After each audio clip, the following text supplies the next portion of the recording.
Kavango-Zambezi, or Kaza for short, is a transboundary conservation area that spans 5 countries: Angola, Botswana, Namibia, Zambia, and Zimbabwe. Situated between 2 major river basins, the Kavango and the Zambezi, this region is often described as the ecological heart of the continent. What do you think is the greatest challenge when 5 countries come together to co-manage one vast landscape? Nature, culture, people, or politics? With no path to the ocean, the river fans out across the lowlands, nourishing a unique wetland ecosystem that stays flooded for much of the year, reaching its peak during the dry season from June to August. It's this very paradox, floodwaters arriving in the dry season, that creates such a rare and thriving burst of life across the land.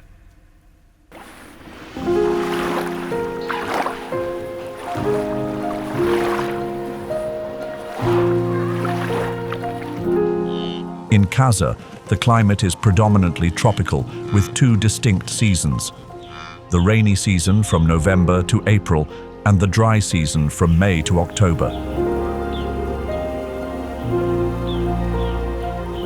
Annual rainfall averages range from 500 millimeters in semi-arid areas to over 1,000 millimeters in wetter regions such as northeastern Namibia and the areas surrounding the Zambezi River.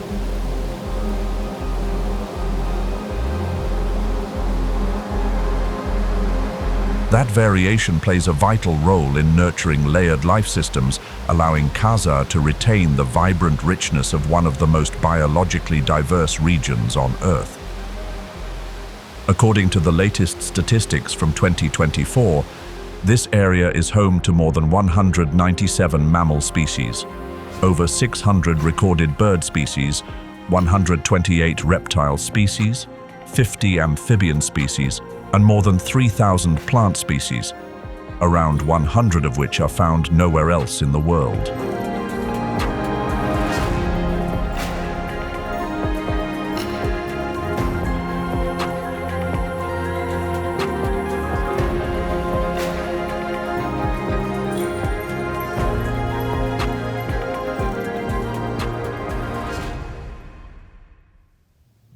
Within Kaza's vast and biologically rich landscape, source ecosystems are considered the first and most crucial links in the chain. They serve as the lifeblood that sustains the entire transboundary ecosystem. What defines source ecosystems is their abundant supply of water, food, and shelter for a wide range of wildlife. Thanks to the presence of water, either year-round or seasonally, these areas support rich biomass, including grasses, fish, birds, and a variety of aquatic species that form the backbone of a stable food chain. Among them, the 2 most iconic examples are the Okavango Delta in Botswana and the Zambezi swamps in Zambia.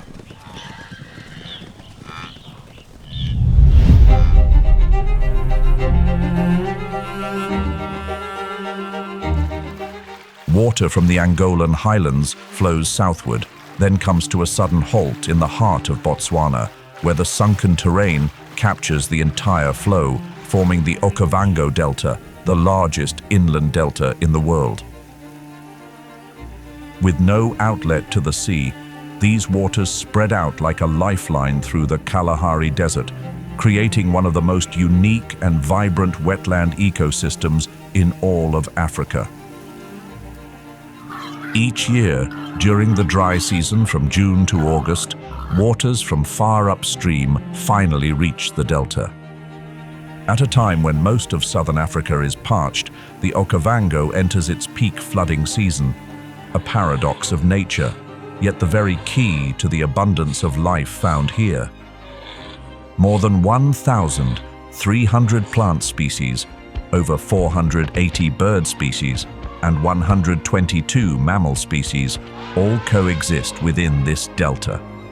Like a green heart beating in the middle of the desert, the Okavango Delta pulses with energy, nutrients, and life, spreading them far and wide, as if the hand of God touched down in the arid land, and breathed into it the spirit of life.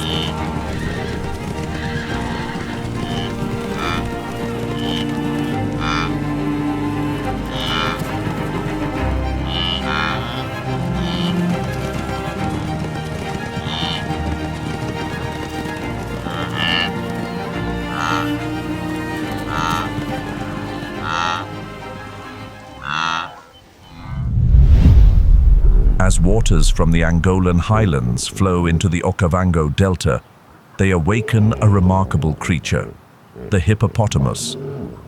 Despite their massive size, weighing up to 1,500 kilograms, hippopotamuses are surprisingly agile in the water.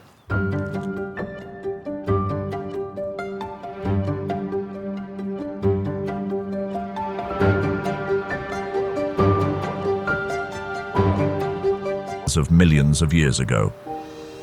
The name hippopotamus comes from ancient Greek, meaning river horse. A poetic image that also rings true in the way this animal dominates waterways.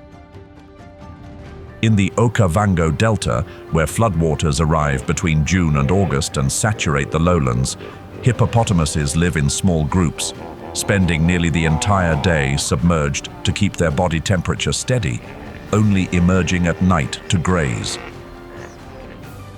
Each individual can consume around 40 kilograms of vegetation per night, mostly soft grasses growing along the banks. They possess an impressive defense system, tusks that can grow up to 50 centimeters long, powerful enough to crush a wooden canoe or even a crocodile's jaw if they feel threatened. Although they feed exclusively on plants, hippopotamuses are considered among the most formidable animals in Africa due to their strong territorial instincts and intense reactions when provoked. On land, they can run at speeds of up to 30 kilometers per hour, fast enough to outpace an adult human with ease. Another remarkable feature is their ability to secrete a reddish-orange mucus, once mistaken for blood sweat. In reality, this is a natural biochemical blend that acts like sunscreen, keeping their skin hydrated while also repelling insects.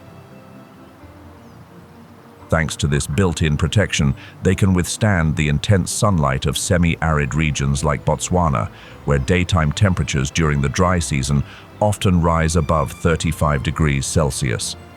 In the Okavango Delta, every step a hippopotamus takes carves out underwater trails that help keep water flowing, preventing blockages caused by the overgrowth of aquatic plants. These channels also provide important pathways and habitats for fish, aquatic insects, and dozens of waterbird species. Additionally, the waste they release into the water plays a key role in redistributing nutrients, a quiet yet essential cycle that sustains the health of Kaza's entire wetland ecosystem.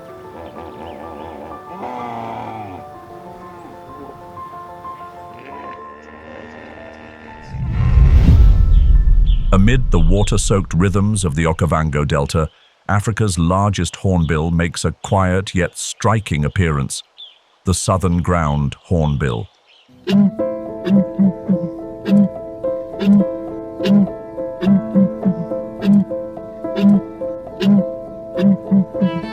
Instead of soaring through the skies like many of its feathered neighbors, it chooses to walk slowly across the ground, leaving dark, smudged footprints on the soggy earth as it moves with deliberate grace.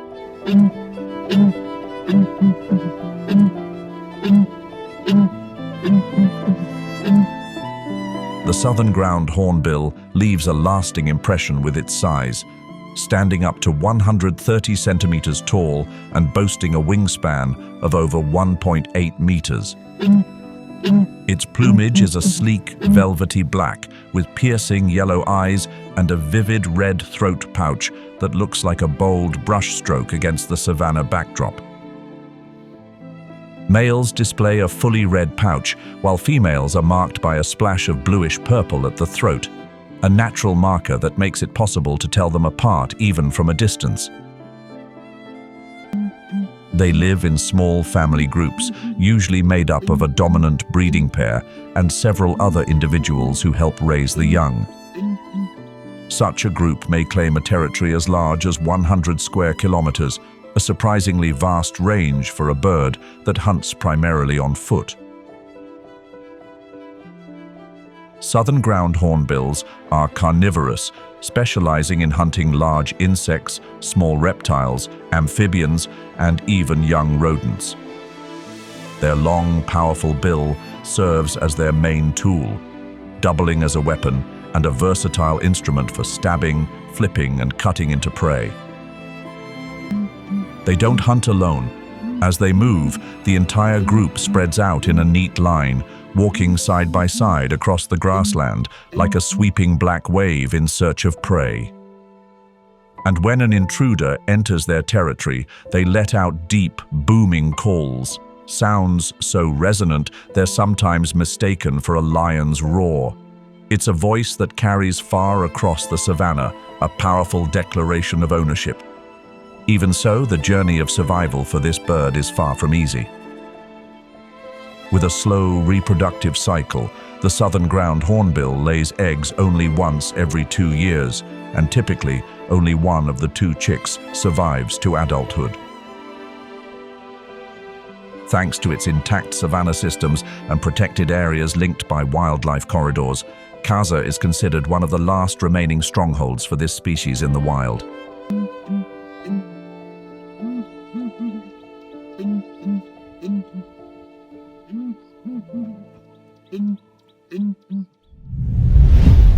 In stark contrast to the quiet stride of the southern ground hornbill on land, from the towering treetops rising above the water, the piercing call of the African fish eagle shatters the stillness of the African sky.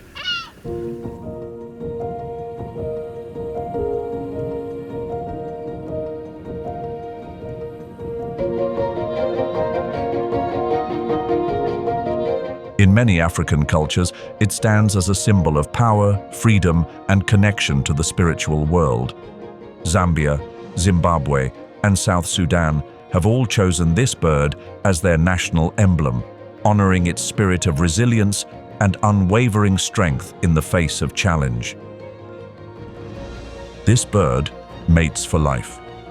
Once paired, they build their nest near water's edge, where fish are always close at hand.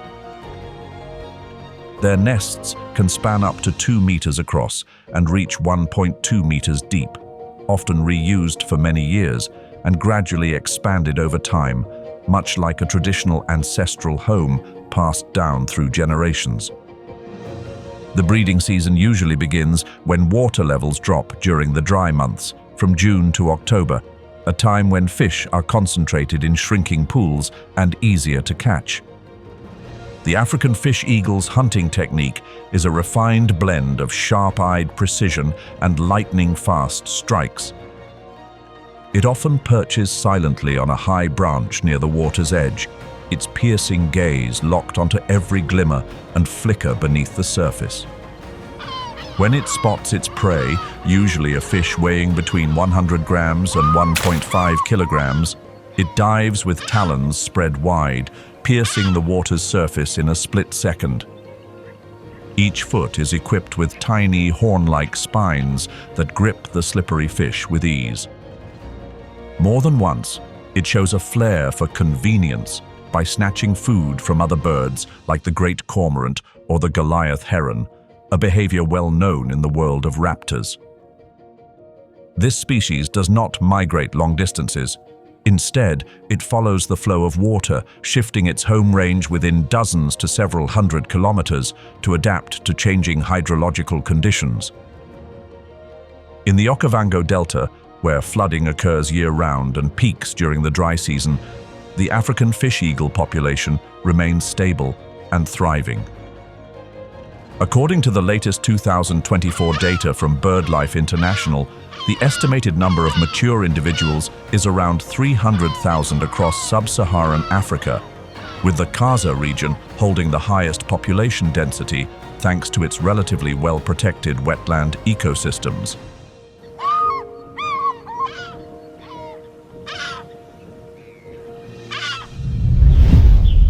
Each year, as floodwaters from the Zambezi River begin to rise, They surge into western Zambia and create the Barotse floodplain, one of the largest seasonal wetlands in southern Africa.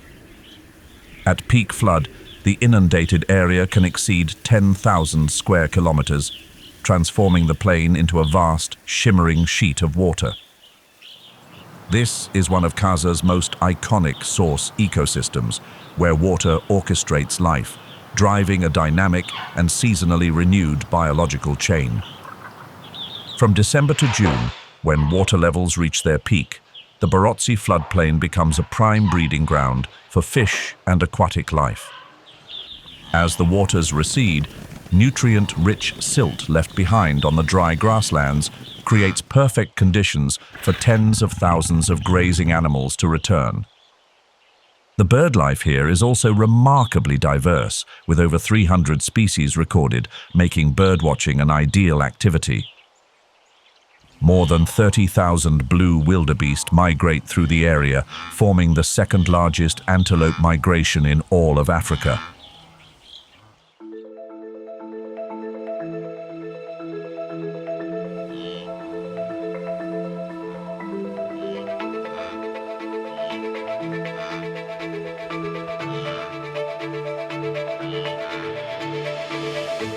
The Barotse floodplain embodies the ideal characteristics of a source ecosystem. A seasonally flooded lowland, it transforms into a green feast for grazing animals. Grass grows thick and tender, while the mineral-rich silt left behind in the soil provides exceptional nutritional value. These biological conditions draw herds of blue wildebeest back year after year to breed and raise their young.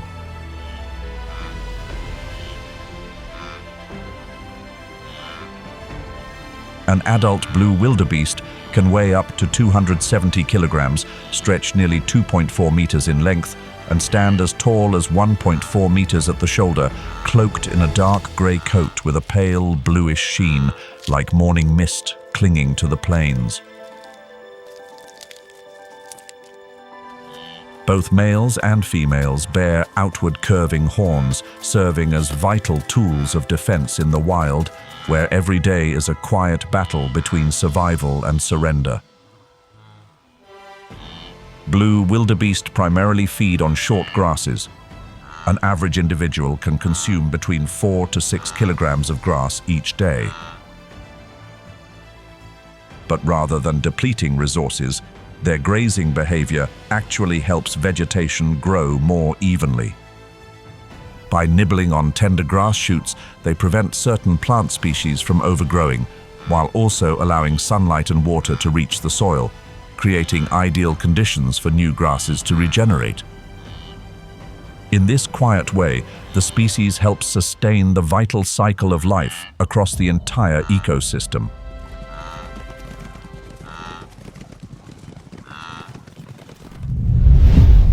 As river channels begin to overflow and the floodplain mirrors the sky over Zambia, herds of Lechwe start moving toward higher ground, where fresh grasses are just beginning to sprout from the damp earth.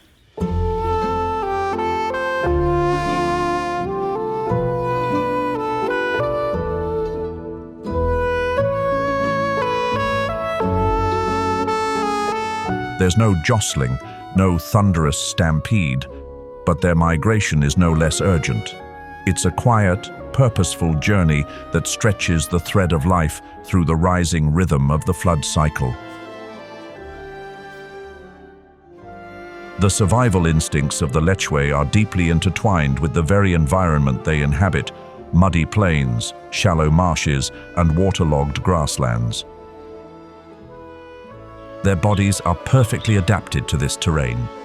Standing about 1 meter tall and weighing between 70 to 120 kilograms, they possess a graceful yet sturdy build.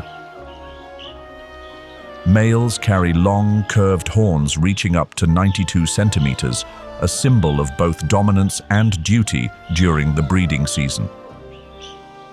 The key to this species' survival lies in its unique hooves, long and splayed like tiny skis, that help distribute weight across soft, marshy ground. When wading through knee-deep water, the oily fur on their lower legs repels moisture, allowing them to move quickly when fleeing or navigating shifting terrain. For predators like lions or African wild dogs, flooded areas pose a real challenge. But for the silent eyes watching from beneath the water's surface, that's an entirely different story.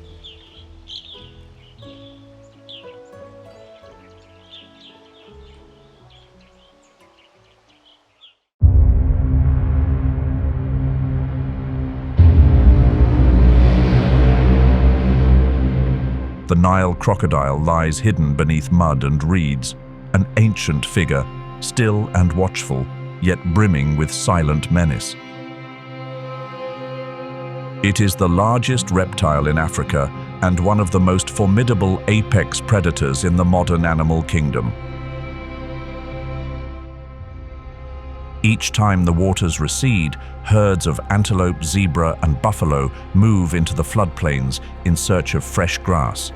And that's when the Nile crocodile enters its most intense hunting season of the year.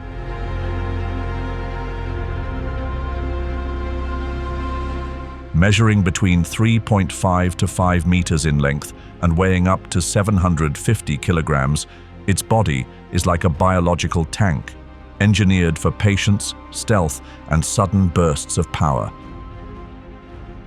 Lying motionless just beneath the surface, with only its eyes and nostrils visible, it watches, tracking every approaching step of its prey.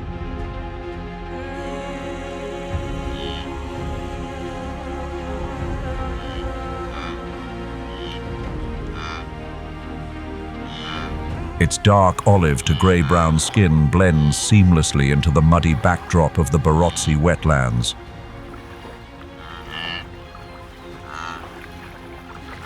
When the distance narrows to just a few currents.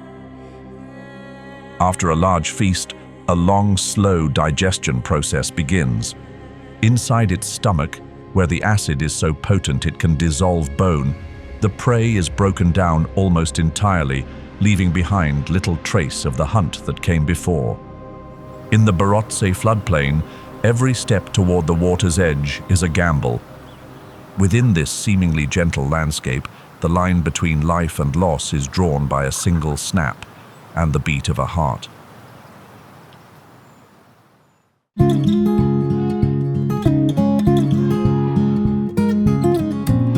Corridor ecosystems are the vital connections between breeding grounds, feeding areas, and shelter, acting as lifelines that carry energy, nutrients, and life across landscapes and through geographic boundaries.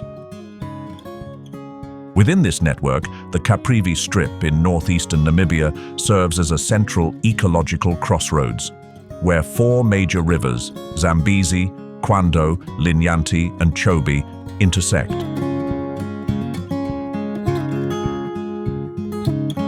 Kwando, with its wetter conditions, marshes, and waterways, allows water-dependent species to move across lowland areas.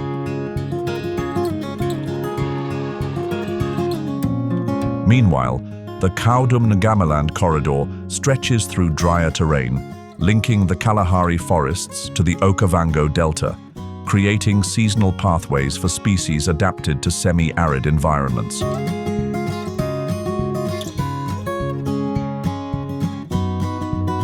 Across sun-scorched savanna fields and dry sub-Saharan woodlands, the majestic silhouette of the African bush elephant moves in quiet grace. Their image has become the centerpiece of the official logo for the Kaza Transfrontier Conservation Area, a powerful symbol capturing the very heart of Kavango-Zambezi, cross-border connection for the sake of life.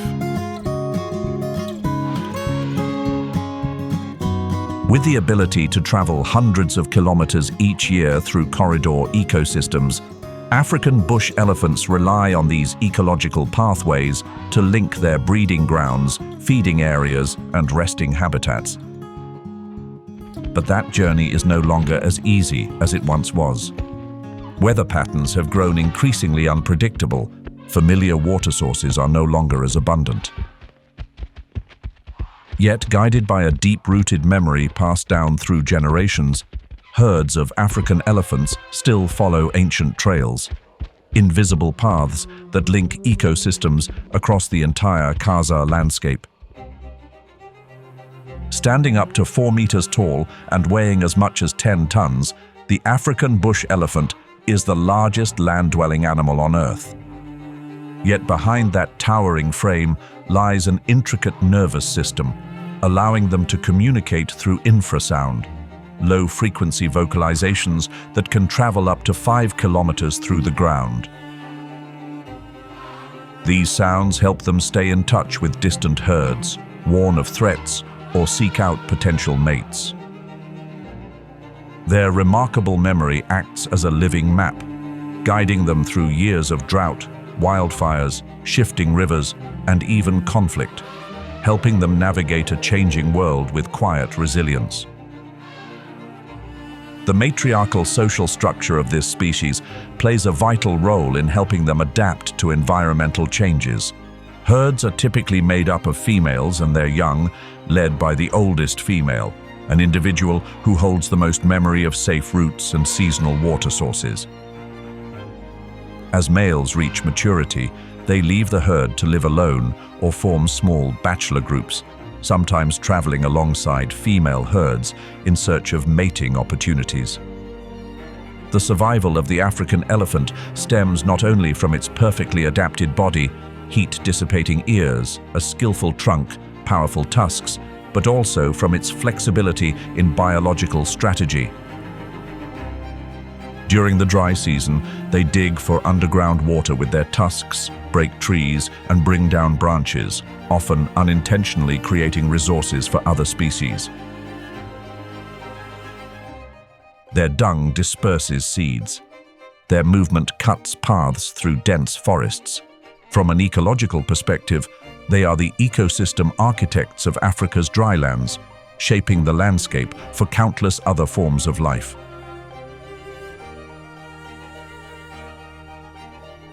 As of 2024, the Kaza region is home to approximately 227,000 African elephants, representing 50% of the species' remaining global population. However, their distribution is shifting noticeably. African elephants are becoming increasingly concentrated in strictly protected areas like Chobe National Park and Hwange National Park, while their numbers are declining in zones where legal hunting is allowed or along border areas facing high population pressure.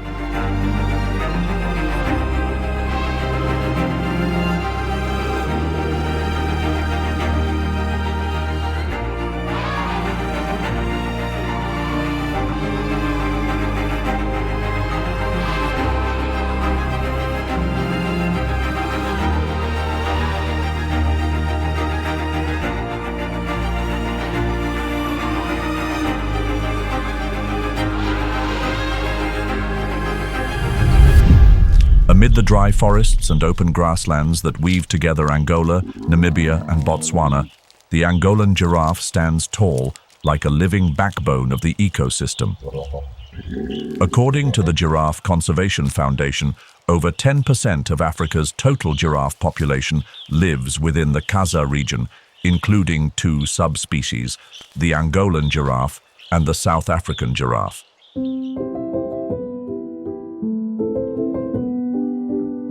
Notably, recent reintroductions from Namibia into southern Angola have marked the return of the species after nearly 40 years of absence.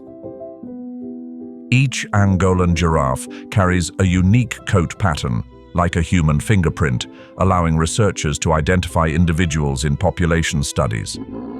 Standing up to 5.5 meters tall, with legs alone stretching over 1.8 meters, they are the tallest land animals on Earth. Living mainly in open woodlands, dry savannas, and the edges of wetlands, giraffes don't migrate in long linear routes like wildebeest. Instead, they move in small ecological loops, following the availability of food and water.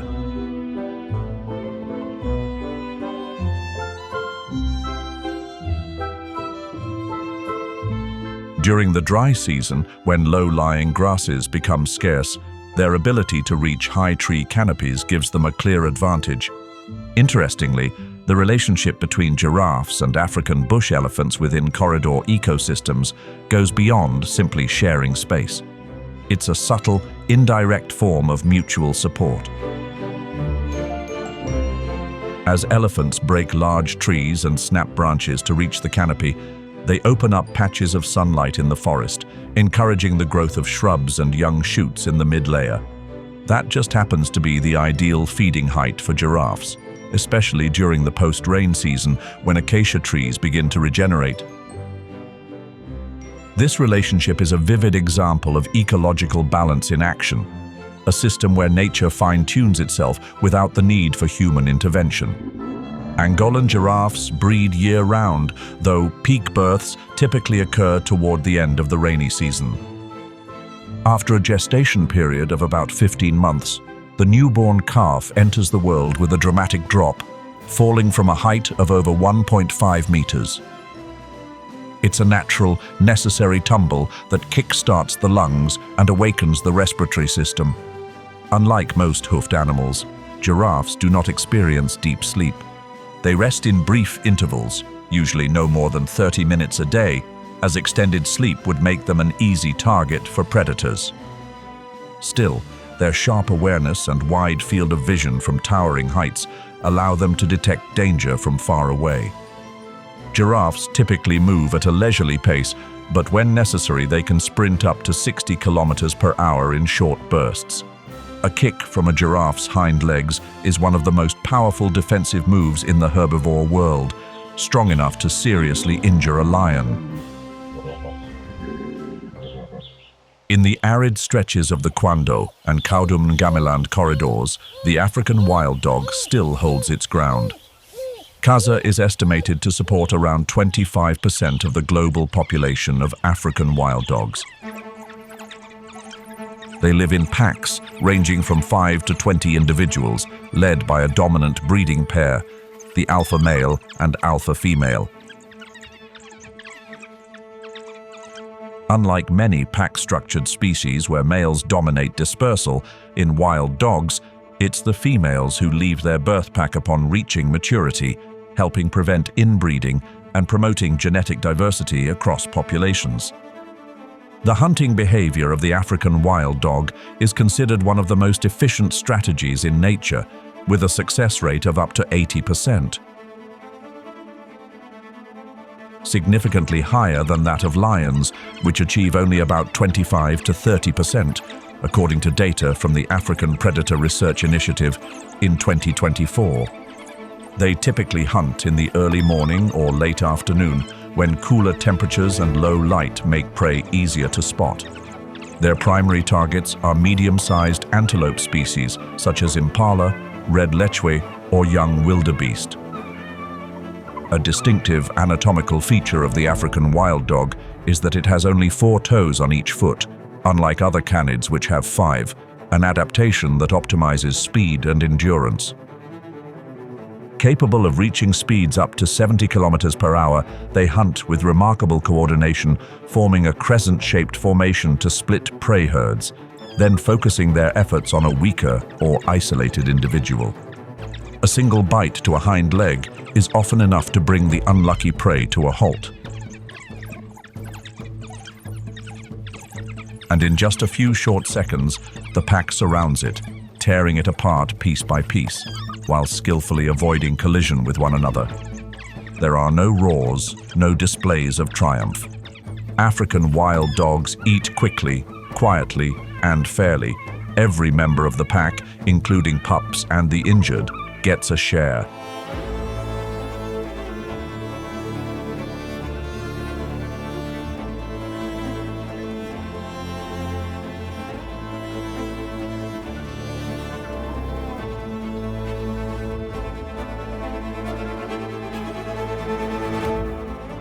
It's more than just a hunt. It's the clearest expression of discipline, speed, and unity, the very traits that make the African wild dog the most successful predator on the African savanna.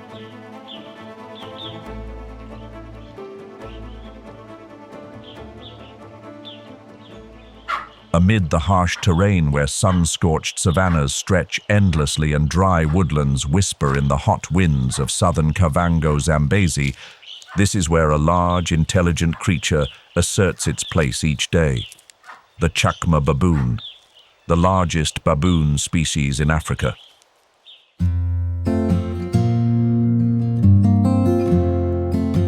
The Chakma baboon, with its dog-like face, elongated snout, deep-set eyes, and sharp canine teeth, reaching up to 5 centimeters, carries an intimidating look. Those teeth serve both as a defense mechanism and a display of dominance within the social hierarchy. Its body is covered in dark gray fur, while newborns stand out with jet-black coats and bright red faces. A striking contrast, yet one that makes them easily recognizable and instinctively protected by the entire troop. Widely distributed across southern Africa, from Namibia and Botswana to Mozambique and South Africa, the Chakma baboon is a prime example of ecological adaptability. They inhabit a variety of landscapes: dry grasslands, open woodlands, rocky hillsides, and even desert edges, as long as there's a nearby source of fresh water. Within Kaza, they take full advantage of the connectivity offered by the Kwando and Kaudum-Gameland corridors, moving between different areas daily or seasonally, depending on shifts in food availability and temperature. The diet of this species reflects a highly adaptive instinct. They are omnivores with a menu that includes fruits, seeds, tubers, insects, and even small animals like hatchlings or lizards. During the dry season, they dig into the soil for roots and bulbs, providing both energy and hydration. This behavior not only serves the individual, but also improves the soil, enhancing water absorption and encouraging surrounding vegetation growth. By eating and dispersing seeds, they also play a key role in forest regeneration, especially in the transitional zones between savanna and open woodland.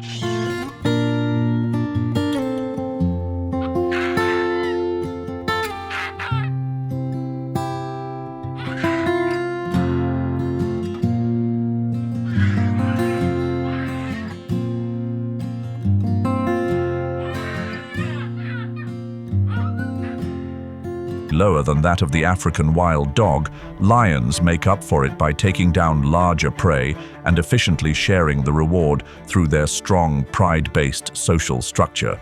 A lion's strictly carnivorous diet demands a large quantity of food. An adult male can consume up to 40 kilograms of meat in a single meal. Their tongues are covered in sharp, hook-like papillae, allowing them to scrape every last strand of meat from the bone. Although they can go several days without drinking, lions rely heavily on the moisture they extract from their prey.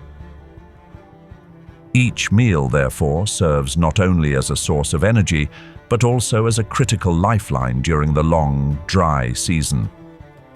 In the Caprivi landscape, lions rarely undertake long migrations, but tend to shift seasonally to stay close to herds of antelope, buffalo, or African elephants.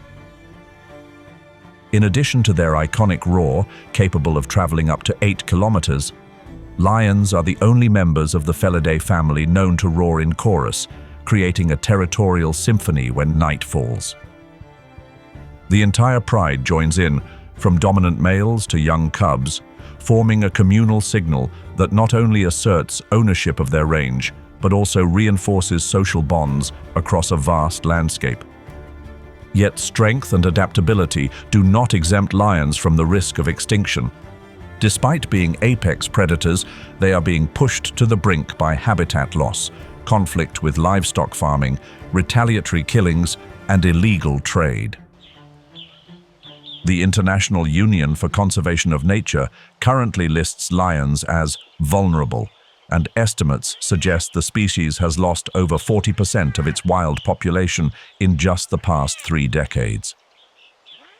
In Caprivi, where human and wildlife lives intertwine along every forest edge and riverbank, Maintaining the ability to coexist has become a profound and ongoing challenge.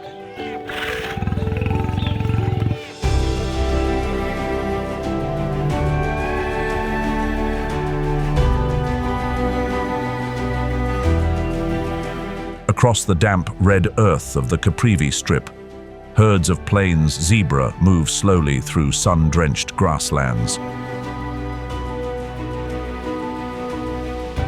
Beneath a fine layer of dust, stirred by the early dry season breeze, their iconic black and white stripes appear in patterns with no fixed rule. With every step, they journey deeper into the heart of the corridor ecosystems, where geographic boundaries are only temporary and life is an unbroken thread of connection. The plains zebra is one of the most adaptable grazers in the sub-Saharan region, known for its ability to move fluidly between seasonal habitats. In the Caprivi Strip, they regularly travel between lowland riverbanks during the dry season and inland grasslands during the rainy season, using corridors like the Kwando Corridor and the Kaudum-Ngamiland Corridor to navigate these shifting landscapes.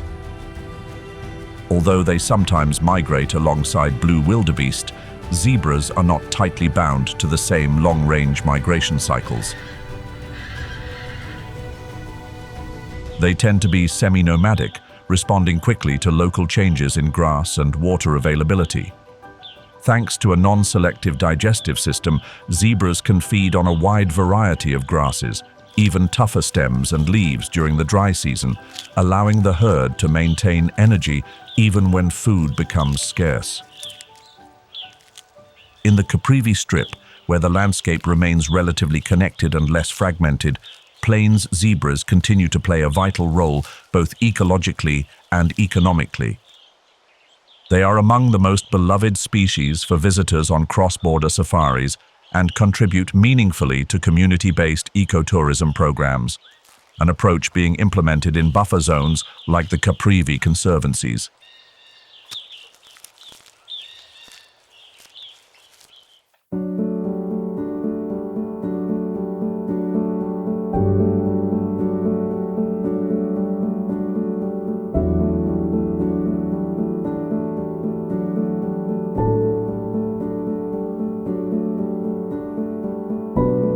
In the southwestern corner of Kavango-Zambezi, Hwange National Park is seen as a final stronghold for many large animal species. The meaningful presence of the black rhinoceros serves as a reminder of a long, resilient journey of survival, where every footprint pressed into the cracked earth is the result of tireless conservation efforts and resistance against disappearance. Despite the name black rhinoceros, this species actually has a dark gray coloration that blends seamlessly with the rugged earth tones of the dry season. Compared to the white rhinoceros, they are smaller in size, with adult males weighing around 1,350 kilograms and females averaging about 900 kilograms. Their upper lip is long and prehensile, a biological tool that allows them to browse on leaves, twigs, and bark from shrubs. This trait clearly distinguishes them as browsers, unlike typical grazers that feed on ground-level grasses. Hwange National Park, with its scattered woodlands and shrublands, offers an ideal habitat for this rhino species, so long as water is available and poachers are kept at bay. Under the searing September sun, the park's artificial mud wallows become rare gathering spots for wildlife populations. For the black rhinoceros, wallowing in mud not only helps regulate body temperature, but also forms a natural barrier against parasites. As drought stretches on and food grows scarce, they move between low-grass plains and the dry forests of northern Hwange in search of the last remaining shrubs.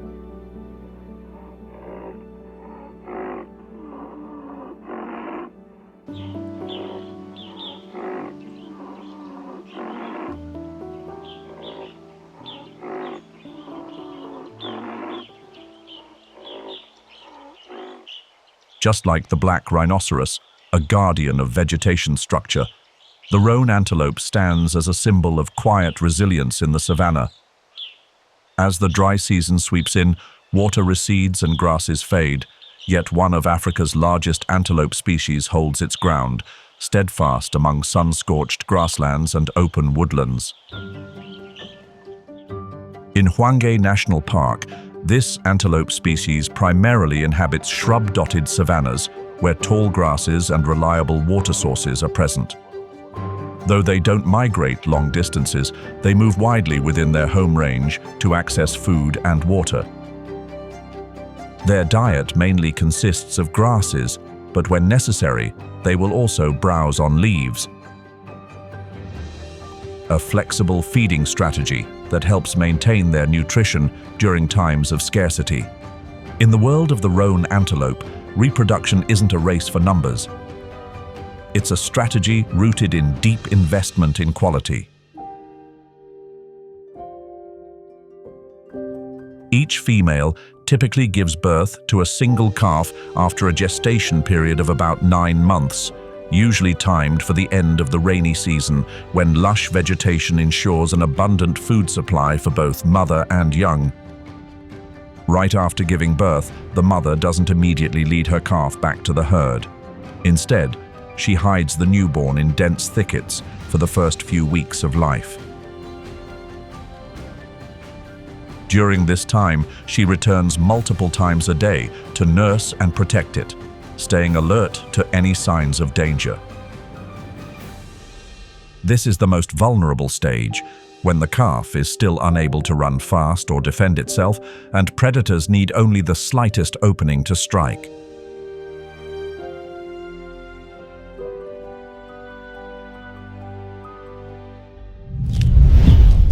In a moment when every movement seems swallowed by the darkness, a lean, muscular form silently weaves through the dry grass. It is the African leopard, stalking with precision, its glowing yellow eyes locked onto a lone young antelope not far away. Nearly invisible against the landscape, it is the embodiment of patience and lethal grace. A predator born to master the art of invisibility, an uncrowned king of the African night. The African leopard has the widest distribution of any big cat on the continent.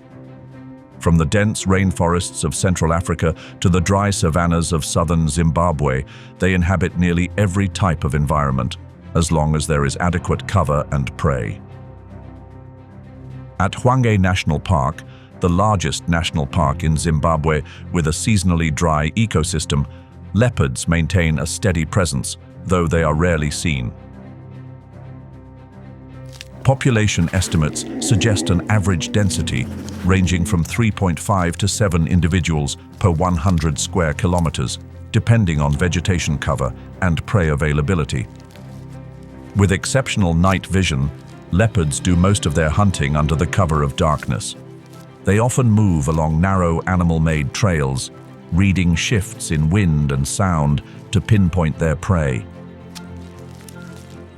Capable of short bursts of speed reaching up to 60 kilometers per hour and armed with remarkable strength, they can bring down prey sometimes twice their own body weight. They approach silently, launching the final strike from just a few meters away. A single leap, a bite to the neck, and it's over in an instant. After the kill, leopards often drag the carcass up into a tree using powerful jaws and sturdy forelimbs. Stashing prey in the branches isn't just a way to keep it from being stolen by lions or hyenas. It also allows the leopard to feed undisturbed over several days. A clan of spotted hyenas follows the trail of a freshly taken kill. Their signature laugh rings out, not in joy, but as a declaration of challenge.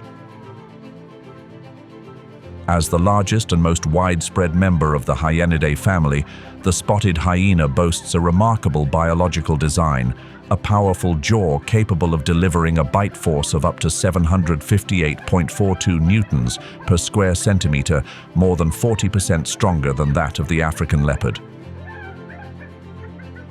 They can pursue prey over distances of up to 5 kilometers, thanks in part to a heart that makes up about 1% of their body mass, double the average for large mammals. This gives them exceptional endurance for long chases across rough, sun-scorched terrain. Evolution has shaped this species not only in body structure, but also through a highly sophisticated social organization. They live in groups known as clans, which can number up to 80 individuals and are led by dominant females. This is one of the few mammal species where females hold social superiority, being not only larger, but also more assertive and more resilient than males. Males typically leave the clan upon reaching sexual maturity, while females remain and reinforce the clan's hierarchy across generations. Sound is the language of the spotted hyena, not chaos, but strategy. With more than 12 distinct vocalizations, from the long-range whoop that calls to clan members to the giggle used in moments of threat or excitement, every note serves a clear purpose. They don't laugh just to intimidate, they vocalize to coordinate, to stay connected, to survive. Beyond their ability to hunt, spotted hyenas are also masters of opportunistic scavenging. They can consume decomposing carcasses and thoroughly chew even teeth, horns, and bones, parts that few other species are capable of processing. Their highly acidic stomachs, potent digestive enzymes, and specially adapted gut bacteria allow them to turn these inedible remains into nourishment. This biological advantage makes them essential to the ecosystem, helping cleanse the environment and prevent the spread of disease. Amid the arid expanse of Makgadikgadi, the red hartebeest is more than just an antelope. It is a living symbol in African culture. With its sloping back and tireless stride, this species appears in the folklore, dances, and prayers of the San and Tswana peoples, embodying strength, endurance, and the ability to overcome adversity. In the Makgadikgadi salt pans, one of the largest and most unforgiving salt basins in the world, the red hartebeest not only survives but adapts in remarkable ways. While the 2024 Kaza report does not provide official population figures, recent ecological surveys have documented a stable presence of this species around the grassland edges of the salt pan, particularly in the southeastern areas of the reserve.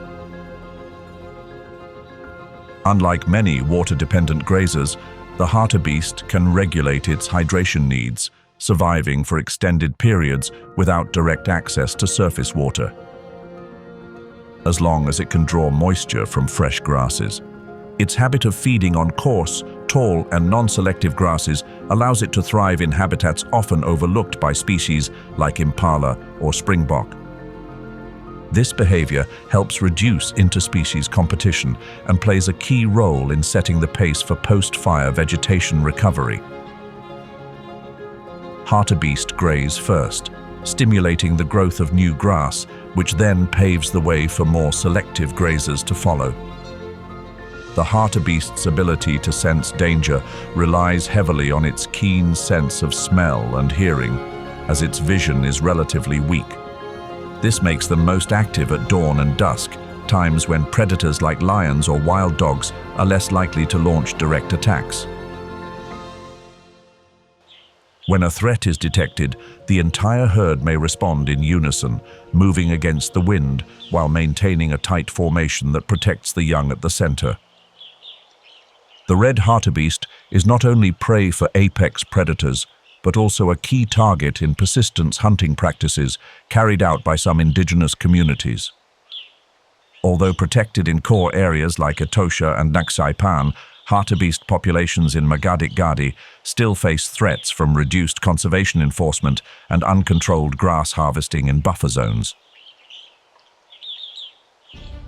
Across the parched savanna of Njaipan, a cheetah bursts from the low grass, an arrow of pure motion.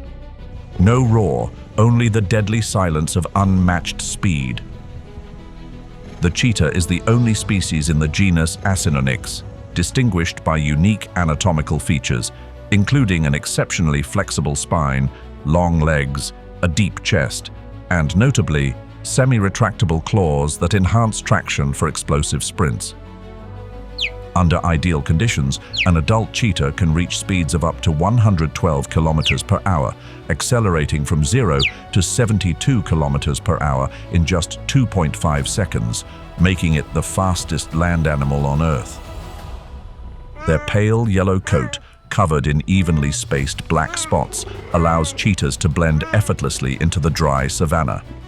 The distinctive tear marks, black lines running from the corners of the eyes to the mouth, reduce sun glare and enhance focus, helping them track prey with precision over long distances.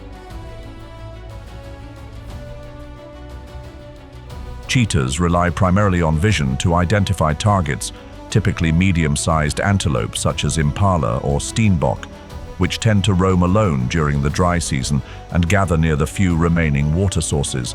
An adult cheetah consumes an average of 2.5 to 4 kilograms of meat per day and must hunt frequently to maintain energy, as it carries very little body fat for storage. However, because its body is built for speed rather than strength, the cheetah typically avoids direct confrontations with larger predators like hyenas, often eating quickly to reduce the risk of having its kill stolen. According to the latest 2024 survey by the Cheetah Conservation Fund, the NXII Pan area and the fringes of Moremi currently support an estimated 23 to 27 adult individuals, forming a relatively stable population within Kaza's dry season migration corridor. This group serves as a crucial link between cheetah populations in the Okavango Delta and the Chobe region, helping to preserve genetic diversity and population stability amid the growing loss of open habitat corridors.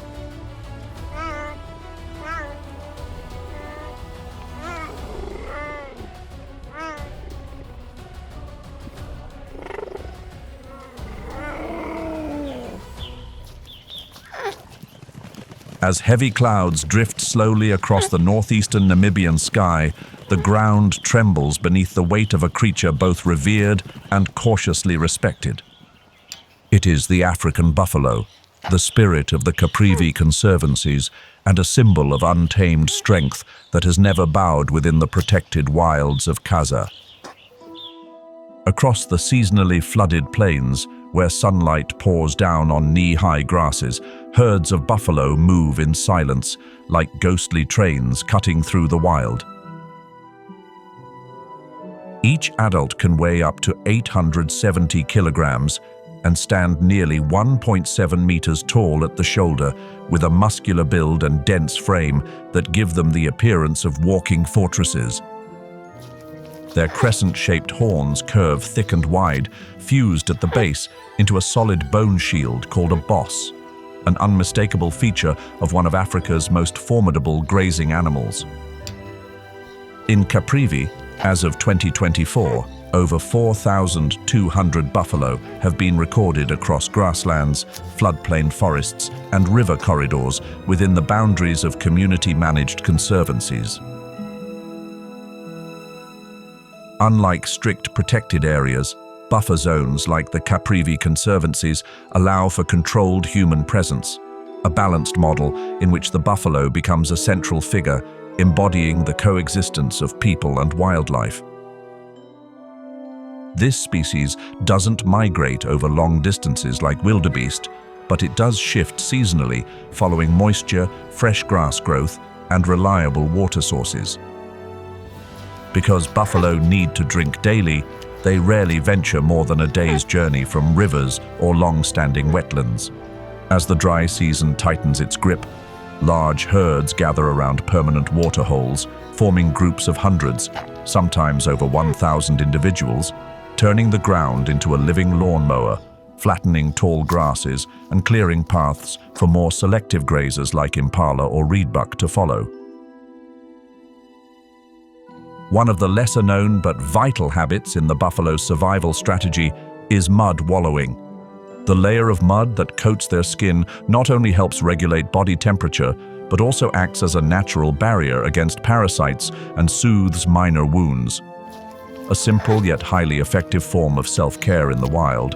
But when buffalo are on land, they often have a familiar companion, the yellow-billed oxpecker, with its bright yellow bill and piercing red eyes, clinging tightly to their backs. That flat, vivid beak serves as a specialized tool for harvesting food in the form of blood-sucking ticks, beetles, and skin-burrowing insects from the bodies of large mammals. Recent studies suggest that oxpeckers may not only feed on parasites, but also keep wounds open to consume blood. A fascinating relationship that blends mutualism and parasitism in a uniquely adapted form of coexistence. For the people of Caprivi, the buffalo is both ally and adversary. It brings significant tourism value, often the reason safari visitors return to community-run conservancies, but it can also damage crops and pose risks when crossing natural boundaries. This is why benefit-sharing programs rooted in community-based management have become a core strategy, where each buffalo represents not just wildlife, but a piece of the local economy and a source of collective pride. The lappet-faced vulture, the largest of Africa's vulture species, is a creature that lives off death. Its massive wingspan, reaching up to 2.9 meters, allows it to soar for hours without flapping, carried by rising thermals over the cracked, sun-scorched savanna, thanks to its finely tuned aerodynamics. With a body length ranging from 78 to 115 centimeters and a weight that can exceed 9 kilograms, it boasts a powerful frame built for a task few others can manage: accessing and breaking down the carcasses of large animals long after other scavengers have given up on the thick skin and dense muscle. When they arrive at a carcass, species like the white-backed vulture or hooded vulture often have to step aside, making way for the one bird powerful enough to tear through muscle that smaller beaks simply can't penetrate.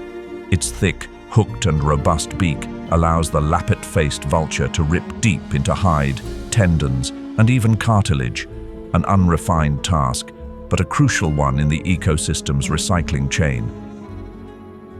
Its bare pink head, marked by distinctive folds of loose skin known as lappets, not only helps regulate body temperature in the arid environment, but also protects the neck during fierce scuffles over carcasses.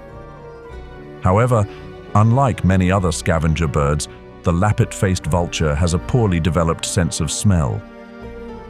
It relies almost entirely on its exceptional vision to locate carcasses, a natural aerial surveillance system that allows it to spot a dead animal from several kilometers away, often by observing the movement of other vultures gathering below. Despite their crucial role in processing carcasses, populations of lappet-faced vultures are in steep decline across Africa. The main causes include poisoning from pesticides, toxic bait, habitat loss, and, most critically, the illegal hunting of vultures for body parts used in traditional belief practices.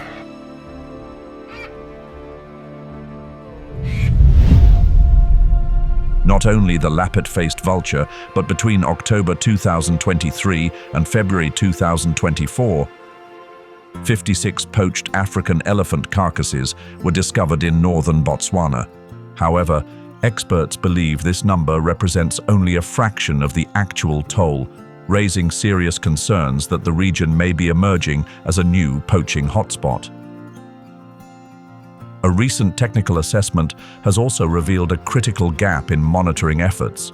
Across the entire Kaza region, spanning over 500,000 square kilometers, only 7 sites are currently part of the Monitoring the Illegal Killing of Elephants program. Of those, 4 only began operations in 2018. The monitoring system remains severely limited and under-resourced, while the survival of the African elephant grows increasingly fragile. Although Hwange National Park still harbors a small number of black rhinoceroses, mostly concentrated in the Cinematella area, their population has declined sharply due to poaching, from around 90 individuals in the 1990s to fewer than 10 today. Despite Zimbabwe's implementation of strict monitoring measures at Hwange, including armed patrols and tracking technology, the threat remains constant. As a result, rhino horns, made of keratin, continue to be hunted, fetching hundreds of thousands of US dollars on illegal markets. Still, the survival journey of the black rhinoceros in Hwange National Park is not yet over. Within the Kaza framework, cross-border conservation initiatives are gaining momentum, focusing on protecting migration corridors, relocating vulnerable individuals, and reintroducing them into more strictly protected areas. These are concrete, determined steps, strong enough to hold onto the lives of creatures that have walked alongside African elephants, lions, and antelope for millennia. In Zambia, considered a key transit point in the illegal trade of rhino horn, the organization WCP, working in collaboration with the Department of National Parks and Wildlife, has conducted enforcement operations based on 7 years of accumulated intelligence. These efforts have resulted in the arrest of 36 regional traffickers, 14 government officials, and 1 international figure directly linked to the black rhinoceros horn trade network. Though these numbers may not make headlines, they send a clear message. The system is beginning to fight back, effectively. Kaza reminds us that to protect nature, we must dismantle the walls that separate nations, communities, and ourselves from the wild. If you had the chance to visit Kaza, would you choose to glide through the Okavango in a mokoro, watch birds at sunrise, or follow the footprints of a roaming elephant herd? And if you've ever sat in a mokoro on the Okavango Delta or explored the daily life of local communities at Kazuma Camp, don't hesitate to share your knowledge and experiences in the comments below. Your stories can inspire and energize efforts to protect rare wildlife and preserve ecosystems for generations to come. Don't forget to like, subscribe, and hit the notification bell to join us on the next magical adventure. Or continue the journey into the wild with us in wild Namibia, the struggle for survival in the vast desert, or wild Kruger, survival in the wild heart of South Africa.